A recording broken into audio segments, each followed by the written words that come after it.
Bonjour. Merci à tous d'être là aujourd'hui pour cette deuxième conférence du mois de l'entrepreneuriat avec Étienne. Un petit mot vite fait sur la cantine pour ceux qui ne connaissent pas. C'est une association nantaise qui a pour mission d'animer l'écosystème numérique local.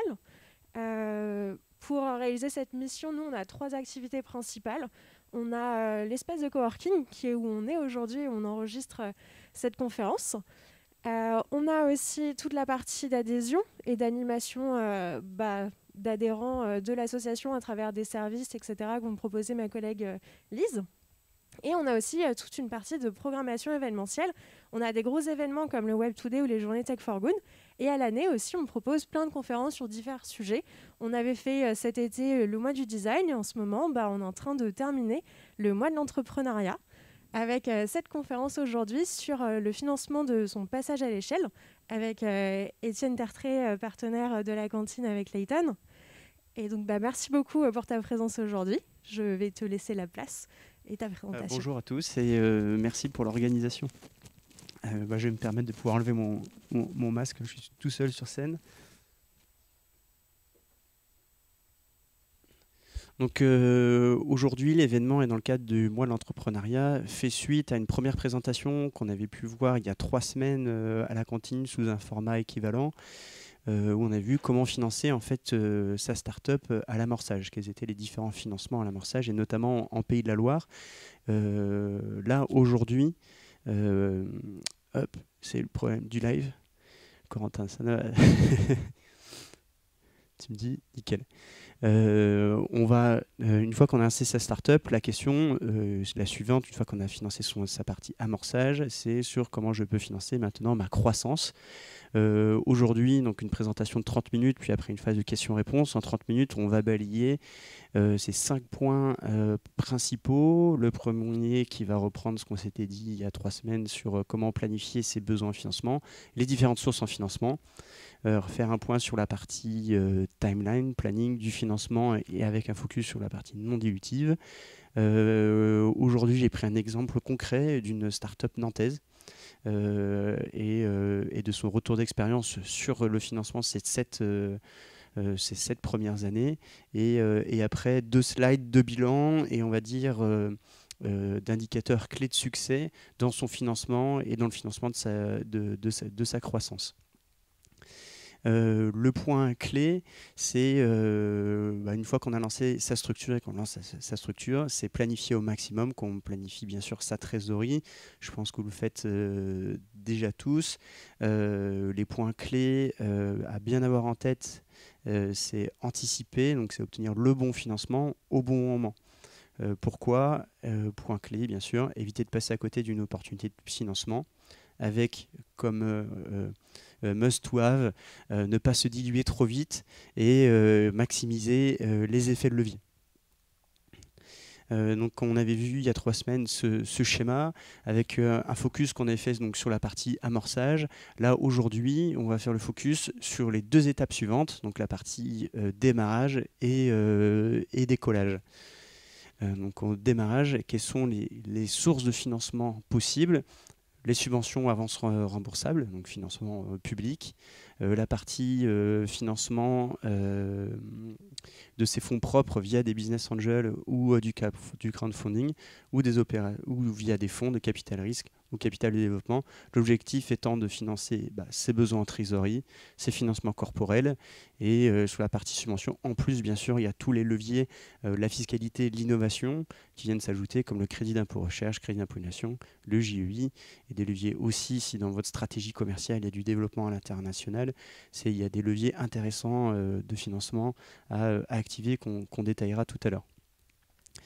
Les 3 points clés, comment financer son projet d'investissement, bien sûr ses fonds propres, de la dette et les aides publiques. Sur la partie fonds propres, ce qui est clé, si vous voulez financer en fonds propres, il n'y a pas 36 000 solutions, il faut augmenter son capital. Et ces fonds propres-là sont nécessaires et indispensables pour déverrouiller les 2 autres points. Donc la dette, on peut l'obtenir comment? Soit en émettant des obligations qui peuvent être aussi convertibles en actions, donc qui rejoint la partie fonds propres, ou débrouillard de l'emprunt bancaire classique, avec chaque méthode leurs avantages et leurs inconvénients, qui sont des points clés à avoir en tête en tant qu'entrepreneur, chef d'entreprise. L'augmentation de capital, gros avantage, c'est que on augmente ses fonds propres et donc du coup on peut aller chercher plus de dettes et on peut aller chercher plus d'aides publiques. Par contre, l'inconvénient, du coup, on dilue du coup son BPA, donc son bénéfice par action, et on dilue aussi ses droits de vote. Donc ça, c'est des choses clés à bien anticiper. Et après, sur la partie dette, gros avantage, pas de dilution. Et le désavantage, on détériore son ratio dette sur fonds propres. Donc ça, c'est quelque chose à bien aussi gérer et piloter. L'augmentation de capital, il est aussi nécessaire et indispensable pour aller chercher des aides publiques, car la plupart des aides publiques sont distribuées pour 1 euro de fonds propres. On peut aller chercher 1 euro d'aide publique.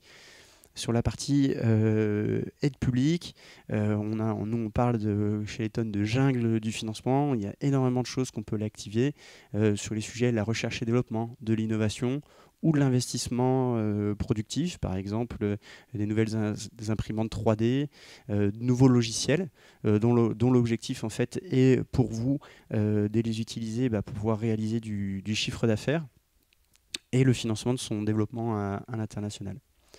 Au niveau du Pays de la Loire, il y a cette cartographie qui a été réalisée, qui est notamment communiquée par la région Pays de la Loire, où quand on a une PME, quand on est lancé, comment est-ce qu'on peut se financer, quels sont les acteurs qui peuvent être pour vous des leviers de financement. Donc, pour faire écho à la slide qu'on a vue précédemment, en fonds propres, donc il y a des acteurs avec la participation de la région, qui sont donc comme Pays de la Loire Développement, Sodero Participation, Pays de la Loire Croissance et Pays de la Loire Participation. Et des acteurs privés directement, tels SEM, CIC, Arkea Capital, ou des business angels, ou associations de business angels comme West Croissance, ABAB ou Bambou, et bien d'autres. Une fois qu'on a ce financement en fonds propres, on peut aller chercher donc de la dette bancaire, donc toutes les organismes de banque, et BPI France. BPI, donc c'est une banque publique d'investissement, mais c'est une banque auquel on peut aller chercher bon nombre de financements, à aller voir aussi, en plus de votre partenaire bancaire classique.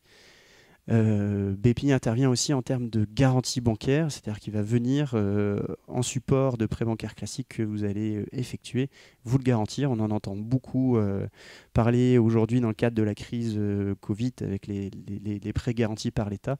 Ça passe aussi par BPI. Après, il y a d'autres organismes de BPI qui peuvent aussi faire de la garantie en fonction de votre activité. Si vous êtes une entreprise, par exemple, de l'ESS, économie sociale solidaire, ou en création, il y a d'autres garanties qu'on peut l'activer, comme auprès du CIJ.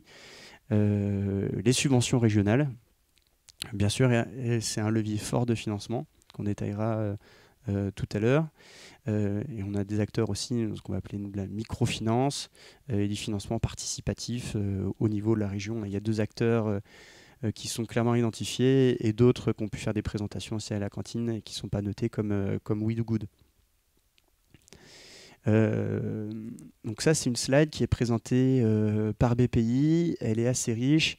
L'objectif, c'est de dire, une fois qu'on a financé ses fonds propres, qu'on a déjà en fait fait du financement bancaire ou qu'on est en passe de le faire. Alors là, on est sur la thématique croissance. Donc, normalement, on a déjà fait un premier prêt bancaire. On va refaire un prêt bancaire. Peut-être on va refaire une augmentation de capital. Pensez à aller voir BPI, qui est l'acteur clé d'accompagnement du financement à votre croissance. Alors, qu'est-ce que propose BPI ? Là, c'est une carte globale en fonction de votre stade de développement. Donc, j'ai laissé la partie en amorçage sur la partie créée, Bourse French Tech, aide à la faisabilité et la partie Deep Tech. Là, dans la partie croissance, une fois qu'on a activé ces 2 leviers-là sur la partie amorçage, il nous reste quand même tout ce panel d'aides-là. Donc, ce qu'on peut voir, c'est pour développer un nouveau produit innovant, on a une brique développée, donc avec des outils de financement comme PFI, PTZI, PIRDI et AR. P, ça veut dire prêt. Donc c'est du prêt que propose BPI à des taux préférentiels. Donc clairement, elle est activée. Et qu'on voit du I, c'est que bien sûr, il y a une dynamique innovation derrière qui est recherchée. Et R, c'est de l'avance remboursable. C'est quoi la différence entre un prêt et une avance remboursable? C'est que sur un prêt, il y a des intérêts et des frais de dossier qui sont dus à BPI. Et sur une avance remboursable, pour certains, il y a des frais de dossier, mais dans tous les cas, il n'y a pas d'intérêt. Donc, en tant que société, on a plus vocation à aller chercher l'avance remboursable que du prêt. Mais ça, voilà, c'est des discussions à avoir avec BPI et votre chargé d'affaires. Et sur lesquelles, en tout cas, pour vous et dans votre plan de financement, il faut que vous ayez bien cette case-là en tête. Sur les projets innovants, ambitieux, on va dire avec une brique de recherche et développement, il y a les financements PIA 3, donc c'est Programme d'investissement d'Avir. 3, c'est la 3e vague, qui normalement devait se terminer là au 31 décembre de cette année. Sauf qu'au niveau de la région Pays de la Loire, il reste encore pas mal de fonds disponibles. Il y a assez peu de projets qui ont été soumis, que ce soit au niveau de BPI ou de la région. Et du coup, cette poche de financement du PIA 3, elle est disponible jusqu'au 30 juin 2021. Et il y a une nouvelle phase qui commence, qui est le PIA 4, à partir du 1er janvier de 2021. Donc voilà, un message fort là, que je passe, c'est si vous avez des projets ambitieux, il y a des subventions, il y a de quoi aller chercher de l'argent. Et cette aide-là, elle se propose de prendre en charge jusqu'à 50% du coût de développement de votre projet pour des projets supérieurs à des enveloppes de 200 000 € de dépenses. Donc il y a voilà, des choses à voir et à prendre en compte, et elle est activée. Autre grosse brique, financement de votre croissance, où là on va sortir de la dynamique d'innovation, c'est-à-dire que le produit ou le projet innovant va être moins considéré. Ce qu'on va regarder, c'est surtout votre société et sa capacité, à aller lever des fonds. Donc il y a le pré-amorçage qui peut arriver soit avant la première levée, mais on peut aussi l'activer après. Il y a aussi un outil qu'on appelle la French Tech Seed qui fonctionne sous forme d'obligation convertible. Donc ça, c'est à la première levée. Donc on n'est pas loin de l'amorçage, mais ça peut être aussi en développement. Et il y a un prêt aussi très intéressant au niveau de BPI, qui est le prêt d'amorçage investissement, qui vient après votre levée ou votre première grosse levée. J'ai laissé ces outils-là d'amorçage parce qu'on peut les activer en fait après. On voit soulever des fonds, l'âge de la société entre 0,5 ans jusqu'à 8 ans d'existence de la structure. Donc si on n'y a pas bénéficié ces 3 premières années ou ces 5 premières années, on peut aller chercher ces aides-là aussi.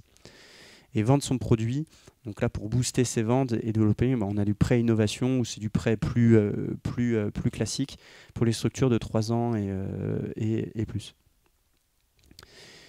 Donc si on reprend notre timeline du financement public non dilutif, donc dilutif c'est j'augmente mon capital, non dilutif je vais chercher des financements autres que l'ouverture de mon capital. Qu'est-ce qu'il faut que je fasse avant le lancement de nouveaux investissements? Avant tout, premier réflexe, à quelle aide et subventions auxquelles je peux prétendre? Et par rapport à ce panel d'aide, est-ce qu'il y en a certaines qui peuvent répondre à mon besoin? Oui, à ce moment-là, les activer. Non, il n'y a rien, ou du moins c'est trop compliqué, ou j'ai besoin d'aller vite, j'ai besoin de cash rapidement. Là, vous pouvez aller sur du prêt à taux zéro. Il y a pas mal de prêt à taux zéro, prêt à taux zéro innovation ou du prêt BPI. Donc là, votre interlocuteur sera BPI. BPI aussi peut vous aider pour aller chercher des garanties bancaires, c'est-à-dire du financement bancaire classique et garanti par BPI. Et autre brique très importante aussi, avant le lancement de votre investissement, si vous avez une dynamique d'aller chercher de nouveaux marchés à l'international, allez chercher ces aides-là qui vous aident à vous implanter et aller à l'international. Il y a notamment une aide très intéressante que nous on mobilise beaucoup les tonnes pour nos clients, c'est l'assurance export. Une fois que le projet est lancé, quel volet on peut bénéficier? JEI, volet social, donc JEI, jeune entreprise de vente, qui permet une exonération patronale de toutes les personnes de profil technique, scientifique de vos effectifs qui travaillent sur vos projets de R&D, de développement. Avec 2 leviers pendant aussi de préfinancement CIR et JEI, on peut mobiliser en fait ces créances-là fiscales. Et nous, on réalise cela grâce à un partenaire qui s'appelle Neftis, qui a une plateforme donc, de préfinancement ou de mobilisation de créances. Donc la mobilisation de créances, on a déjà eu la dépense et on peut aller chercher ces montants de crédit d'impôt sur des dépenses qui ont déjà eu lieu. Donc là, on va regarder dans le rétroviseur, on est après le fait générateur, on est après les dépenses. Donc après les dépenses, on peut aller chercher le GUI sur le volet fiscal, qui est une exonération d'impôt sur le premier exercice bénéficiaire et le deuxième exercice bénéficiaire. Alors, exonération totale, le premier exercice bénéficiaire, et partielle à 50%, le deuxième exercice bénéficiaire. Le levier du crédit d'impôt recherche, crédit d'impôt innovation, la mobilisation CIR-C2I, et après un levier qui peut concerner les sociétés qui peuvent développer parmi vous du logiciel, où il y a une fiscalité allégée, ce qu'on appelle l'IP Box, où le taux d'impôt sur les sociétés est abaissé à 10% au lieu de 28%. Donc pareil, ça c'est des choses à avoir en tête dans vos plans de financement selon vos business models et l'activité de vos structures. Voilà sur la partie, je dirais, théorique. On est allé vite. Je vais reprendre avec une partie pratique d'une start-up nantaise du numérique et voir quel a été son parcours, qu'est-ce qu'elle a activé en fait comme aide par rapport à ce qu'on a vu tout à l'heure. Dans sa partie de développement, dans le développement de son prototype, elle avait quand même une brique R&D assez forte. Donc c'est pour ça qu'on va retrouver des outils qui permettent de financer la R&D comme le statut de jeune entreprise innovante et le crédit d'impôt recherche. Si on avait eu un projet d'innovation, on n'a pas cette brique R&D, de verrou technologique, on aurait juste eu la part crédit d'impôt innovation. Sur la partie du prototype, elle s'est appuyée sur des pôles de compétitivité, des subventions. Donc l'ANR, c'est l'Agence nationale de la recherche, ça recoupe le fait qu'il y avait vraiment une brique R&D dans son activité.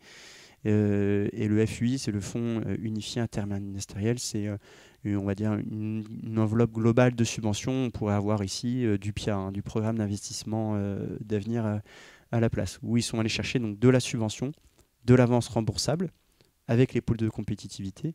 Ils sont allés chercher aussi au niveau de BPI de la subvention, de l'avance remboursable, des prêts à taux zéro. Et on voit qu'en fonction de leur développement, sur la partie prototype, plus R&D, ils sont passés de la subvention à du prêt à taux zéro.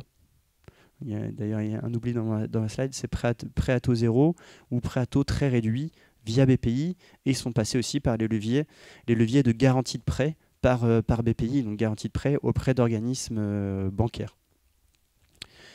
Point aussi fort sur ces garanties de prêt, il y a donc la garantie COFA, c'est l'assurance prospection que j'évoquais tout à l'heure. Dans ces objectifs d'aller à l'international, donc en financement, on peut aller chercher donc financement via Business France, via un VIE, donc un volontariat à l'international pour les entreprises, des subventions régionales et cette garantie COFAS. Au niveau du GUI est regroupé aussi. Alors là, c'est pour les sociétés qui, parmi vous, pourraient avoir une brique R&D à financer.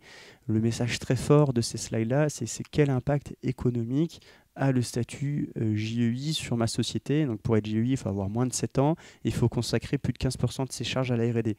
Donc si vous faites de la R&D, si vous avez un produit, on va dire, ou un développement dont l'objectif est de levier un verrou technique, ces 15%-là, sur les 7 premières années d'existence d'une startup, elles sont assez simples à aller chercher et à justifier. Et donc là, sur le graphique, on voit quoi? Si on n'est pas GUI, on paye notre développeur 40, donc c'est 40 brut plus 17 KE de charges patronales. Avec le GUI, ça n'a pas d'impact sur le salaire brut de la personne, mais ça permet de venir réduire vos charges patronales, parce qu'on a une exonération totale sur toute la partie due à l'URSSAF. Donc ça diminue quand même fortement ce volet charges patronales. Donc pour les chercheurs, techniciens de recherche, gestionnaires de projets de R&D. Et un point très fort là qu'on a mis en rouge, jeunes docteurs et crédit d'impôt recherche, à savoir si vous êtes dans une dynamique de R&D, si vous êtes GUI, si vous embauchez un jeune docteur, c'est-à-dire une personne qui vient de soutenir sa thèse et qui est à la recherche d'un emploi et qui signe avec vous son premier de CDI en tant que jeune docteur dans une société privée, à ce moment-là, vous pouvez bénéficier d'un levier fiscal où on fait x2 sur son coût horaire et où après on ajoute 200% de frais de fonctionnement. Donc en fait, on revient à reprendre dans la base de calcul du CIR son coût horaire x4 x 30%. Donc disons qu'il nous coûte 100 en global, x4, c'est-à-dire qu'on prend en compte 400, et le crédit d'impôt recherche, c'est 30% de 400, donc il nous est remboursé à hauteur de 120%. Donc le jeune docteur nous est intégralement remboursé, voire même un petit peu plus, grâce au levier du CIR. Donc tout ça combiné, statut GUI, statut jeune docteur, crédit d'impôt recherche, ça permet d'alléger très fortement le coût de son développement, de sa R&D, de son innovation, et donc d'alléger l'impact sur la trésorerie. Sans compter que derrière, si, et je vous le souhaite, sur vos 7 premières années d'existence, vous êtes amené à payer de l'impôt sur les sociétés, vous avez ces exonérations donc totales sur le premier exercice bénéficiaire et à hauteur de 50% sur le deuxième exercice bénéficiaire. Toujours dans la même société, pour vous donner un recul sur les coûts de développement d'une société en croissance, la partie CIR, donc elle vient prendre en charge un petit peu plus de 30% de l'assiette des dépenses. Si on a un projet collaboratif ou un projet subventionné, on peut monter jusqu'à 60% de financement.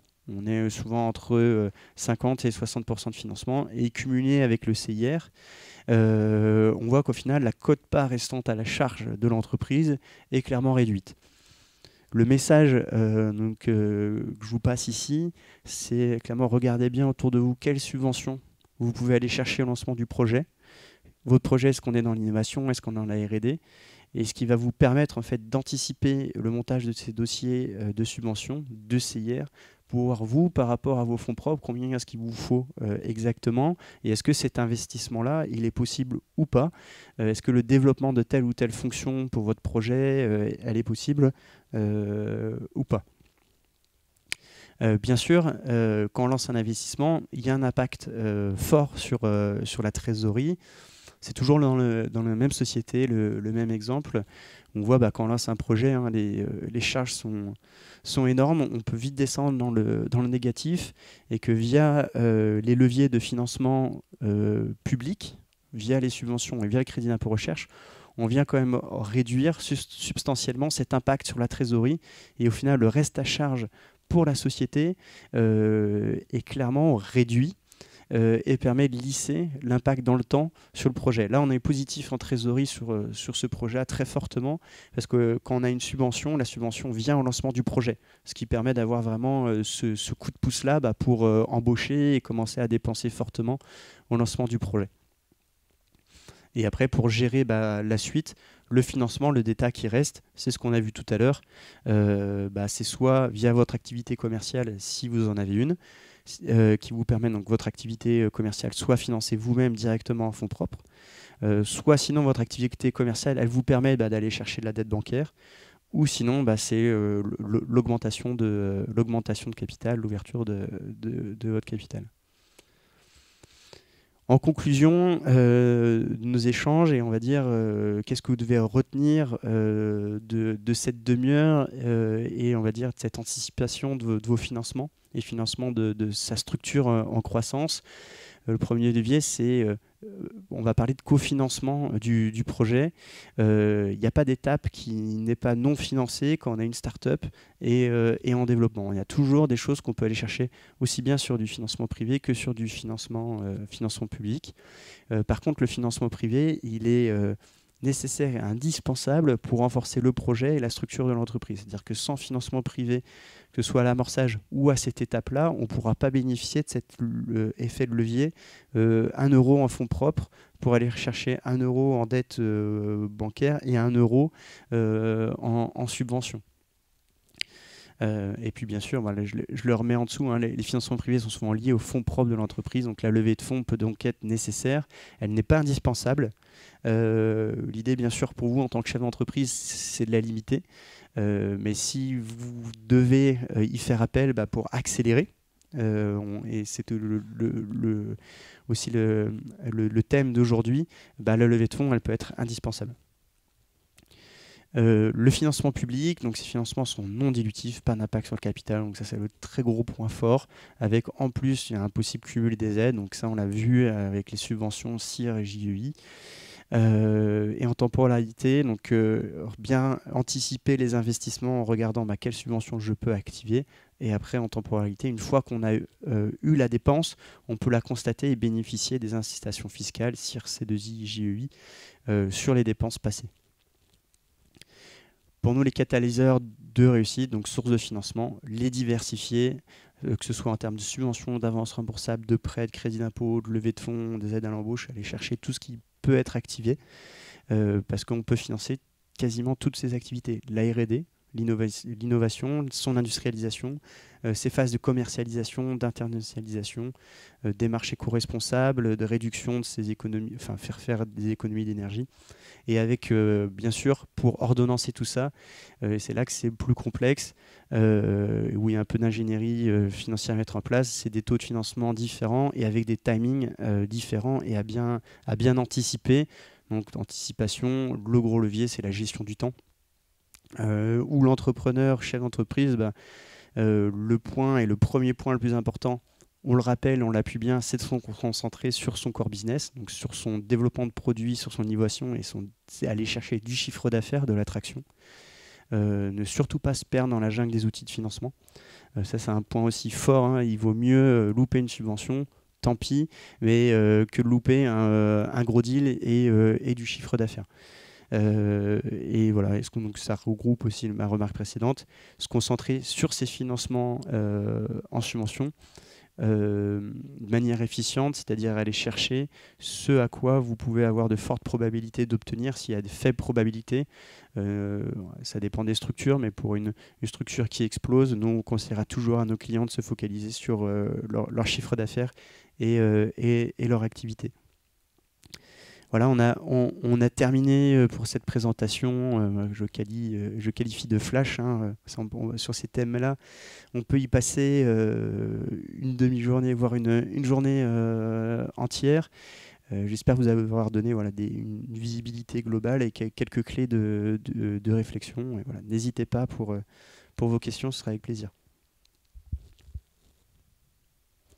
Amandine, je ne sais pas si tu reprends la main ou je lis les questions. Ok. Super, ouais, je les vois très bien. Question de FabTest. Que considère-t-on comme levée de fonds? Est-ce qu'ouvrir le capital en fait partie? Oui, tout à fait. Une levée de fonds, c'est la contrepartie d'une levée de fonds, d'aller chercher des fonds, c'est ouvrir son capital. Donc c'est soit une augmentation de capital, soit vendre une partie de son capital. Mais la plupart du temps, c'est une augmentation de capital. Qu'appelle-t-on un docteur en termes de formation? Un docteur, c'est quelqu'un qui a soutenu une thèse en sciences. Donc c'est un programme qui dure au moins 3 ans et qui a été défini et validé au préalable par un comité en fait, de scientifiques et qui ensuite valide à la fin la thèse. Donc la personne qui a réalisé sa thèse, elle peut être soit en entreprise en collaboration avec un laboratoire, on appelle ça des thèses CIFRE. À ce moment-là, elles sont cofinancées à 50% par le public, donc ça c'est aussi un point important que je n'ai pas abordé. Et après, elle peut être 100% réalisée en laboratoire et donc 100% financée par les universités, écoles d'ingénieurs, etc. J'espère avoir répondu à ta question, Fab, sinon n'hésite pas à compléter. Merci. Un projet collaboratif. Alors un projet collaboratif, c'est un projet qui va impliquer différents acteurs. La plupart du temps, ça va être une petite structure, une PME, une start-up avec un laboratoire. Donc un laboratoire, une université, une école d'ingénieurs. Et un projet collaboratif de taille supérieure. En termes d'enjeux financiers, en termes d'enjeux techniques, on va voir la PME, la start-up, plus le labo, plus une ETI ou un grand groupe. C'est ce trio-là qui nous permet d'aller monter des projets collaboratifs assez ambitieux et aller chercher plusieurs centaines de milliers d'euros de financement, voire en millions, via les leviers qu'on a vus tout à l'heure. Quelle est la durée moyenne, question de Farid, quelle est la durée moyenne d'obtention d'une subvention publique entre le dépôt du dossier et la réception de la somme d'argent? Ces subventions publiques sont-elles non remboursables? Je pense que oui. Très bonne question, Farid. Je ne l'ai pas mis là. Ça va dépendre si c'est des subventions régionales ou des subventions de l'État. Je ne l'ai pas remis là parce qu'en fait, je l'avais détaillé dans l'autre présentation. Donc, je fais un peu de pub pour aller voir le websem sur la partie amorçage. Sur une partie subvention régionale entre 1 et 2 mois. 1 mois d'instruction, 2 mois pour avoir la décision. Donc, on a les fonds entre 2 et 3 mois maximum. Sur une subvention, on va dire nationale, on va plutôt à 6 mois. entre le temps de montage du dossier, le soumettre, d'avoir la validation et d'avoir le cash. Donc du coup, oui, ça s'anticipe puisque on a un délai, on va dire de 2-3 mois sur la partie régionale, du moment, c'est-à-dire on monte le dossier et où on a le financement, et sur la partie sur des aides plus conséquentes et au niveau national, entre le T0 et le moment où on a les fonds, il se passe 6 mois. Fab, une subvention est par nature non remboursable. Oui, tout à fait. Donc oui, si c'est une subvention, c'est non remboursable. Sauf si vous dépensez moins que ce que vous avez prévu dans votre projet. Si vous avez demandé par exemple 100 et qu'on vous donne 50%, on vous donne 50, mais qu'au final vous n'avez dépensé que 80, du coup on va pas vous donner 50, on va vous donner 40. J'ai vu qu'il y avait des subventions sous forme d'avance récupérable, tout à fait. Donc l'avance récupérable, le mécanisme, c'est on reçoit le cash au début du projet, et on le rembourse dès lors qu'on obtient, grâce au financement de ce projet-là, un revenu dès qu'on commence à avoir du chiffre d'affaires. Donc l'avance remboursable ou récupérable, il faudra la rembourser. Quelle est la différence par rapport au prêt? C'est qu'on n'a pas d'intérêt à payer. Toutes les écoles sont éligibles à un projet collaboratif, bien sûr. Toutes les écoles, tous les laboratoires, que ce soit des écoles privées, publiques, des universités, ils sont très demandeurs de ce genre de sujet. Voilà. Après, il faut trouver la bonne personne, le bon labo par rapport à votre projet. Donc ça, c'est des choses sur lesquelles il y a pas mal de structures qui aident les entreprises à aller chercher le bon labo. Ces structures, c'est des structures publiques, hein, comme les pôles de compétitivité ou comme les SAT, hein, les sociétés d'accélération et de transfert de technologie. Donc les SAT, c'est plutôt pour les universités. Et les pôles de compétitivité, c'est aussi l'université, mais ils vont être plus attachés au territoire. Donc en fonction de vous, de votre activité, il y aura un pôle de compétitivité qui vous sera plutôt dédié, et lui aura des contacts à vous donner, quoi, ou de moins de premiers contacts qui vous permettront d'avoir peut-être le ou les bons contacts ensuite. À quel moment aller chercher labo-école? Dès que vous avez en fait votre idée, dès que vous avez défini votre besoin, quel techno vous souhaitez développer, quel est le verrou. En fait, dès que vous avez cette question-là, commencez à aller rencontrer des chercheurs, commencer à aller rencontrer différentes personnes qui pourront déjà vous donner leur recul, leur connaissance à leur niveau, de leur état de l'art, de ce qui se fait. Et c'est souvent au travers de ces échanges et de ces rencontres que vous allez voir, il y a une partie de feeling, de vision, où vous allez peut-être rencontrer le bon partenaire. Donc dès que vous avez l'idée, il faut y aller. Mais oui, clairement, ça va vous prendre du temps, ça c'est sûr, mais c'est des échanges qui seront toujours riches. Qu'est-ce que le FUI, la différence avec le PIA? Donc le FUI, Fonds unifié interministériel, c'est une poche de subvention qui, je crois, je ne sais pas si elle a été reconduite ou pas, alors que le PIA, c'est quelque chose qui est encore d'actualité. Et le FUI, en fait, c'est un fonds unifié interministériel, venait financer différentes subventions qui étaient opérées notamment par BPI, les régions, voire l'ADEME. Et aujourd'hui, on parle plus de ces fameux programmes d'investissement d'avenir qui sont opérés aussi par ces trois acteurs-là. Et les pôles de compétitivité, j'ai oublié. Voilà, donc c'est deux budgets différents qui peuvent adresser des projets différents selon en fait les projets retenus comme stratégiques ou de filières. On parle beaucoup de filières aujourd'hui par les pôles de compétitivité, les régions et l'ADEME. Conditions pour être éligible au JEI, être une PME. Donc une PME, ça implique quoi? C'est-à-dire être moins de 250 personnes, réaliser moins de 50 millions d'euros de chiffre d'affaires ou avoir moins de 43 millions d'euros au bilan.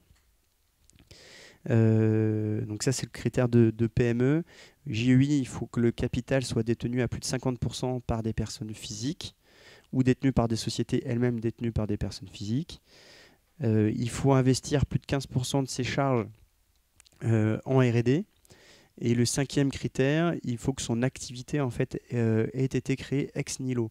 Ex nihilo, ça veut dire quoi? Ça veut dire à partir de rien. C'est-à-dire qu'il ne faut pas que ce soit une reprise d'activité, une restructuration, un rachat, une fusion avec une autre activité. Il faut vraiment que ce soit une nouvelle société qui accueille une nouvelle activité. Et ce critère de nouvelle activité peut causer pas mal de débats. Et donc là, si je peux avancer nos expertises, nous, Letton, on est consultant de profil scientifique de base, technique, avec une dimension entrepreneuriale très forte. Et en support, on a un cabinet d'avocats qui s'appelle Letton Legal, qui vient nous aider justement à bien renforcer tous ces critères-là par rapport aux textes fiscaux et légaux.